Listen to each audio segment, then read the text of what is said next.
நம்ம வீட்ல இனி சப்பாத்தி செஞ்சா, என்னடா சைட் டிஷ் பண்ணலான்ற கவலை இனி விட்டுருங்க. கேப்சிகம் இருந்தா இந்த கிரேவிய ட்ரை பண்ணி பாருங்க. சூப்பரா இருக்கும். அதுக்கு ஒரு 4லேருந்து 5 கேப்சிகம் கழுவி கட் பண்ணி வச்சிருக்கோம். வீட்ல இருக்க இன்கிரீடியன்ட்ஸ வச்சு ரெஸ்டாரண்ட் ஸ்டைல்ல ஒரு கிரேவி டைப் தான் பார்க்க போறோம்.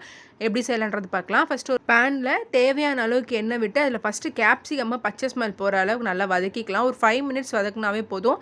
அது வதங்கிரும். அதுக்கப்புறம் ஒரு பவுல்ல எடுத்து வச்சுட்டு, அதே எண்ணெயில வந்து காஞ்ச மிளகா, பச்சை மிளகா காரத்துக்கு போட்டுட்டு, கருவேப்பில போட்டு வதக்கிக்கலாம். வதங்கினதுக்கப்புறம் அரைச்சி வச்சிருக்க வெங்காய பேஸ்ட்ட உள்ள சேர்த்து அதையும் வதக்கிக்கலாம். இஞ்சி பூண்டு பேஸ்ட் 1 ஸ்பூன் அளவுக்கு போட்டுட்டு, 2 தக்காளிய அரைச்சி பேஸ்ட் பண்ணி வச்சிருக்கோம். அதையும் உள்ள சேர்த்துட்டு நல்லா வதக்கிக்கலாம். தக்காளி ரொம்ப அதிகமா போட்டுறாதீங்க. புளிப்பு தன்மை அதிகமாயிடும்.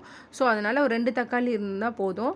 இப்போ மஞ்சத்தூள் தேவையான அளவுக்கு உப்பு போட்டு அதுவும் நல்லா ஸ்மெல் போகிற அளவுக்கு வதக்கிட்டு, தயிர் இருக்குது பார்த்தீங்களா, அதில் 1 கப் அளவுக்கு நம்ம உள்ளே சேர்த்துட்டு அதையும் நல்லா வதக்கிக்கலாம். நல்லா கிரேவி டைப் வந்ததுக்கப்புறம் ஆல்ரெடி வதக்கி வச்சுக்க கேப்சிகம் உள்ளே சேர்த்து நல்லா மிக்ஸ் பண்ணிக்கலாம்.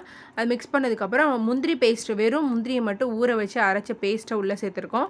இது நல்லா சேர்க்குறனால ரிச்னஸ் அதிகமாக இருக்கும். நம்ம சாப்பிட்றதுக்கு டேஸ்ட் ரொம்பவே சூப்பராக இருக்கும்.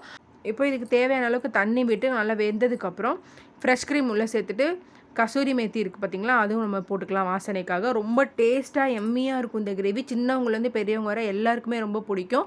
உப்பு பத்தலைன்னா தேவையான அளவுக்கு நீங்கள் ஆட் பண்ணிக்கலாம்.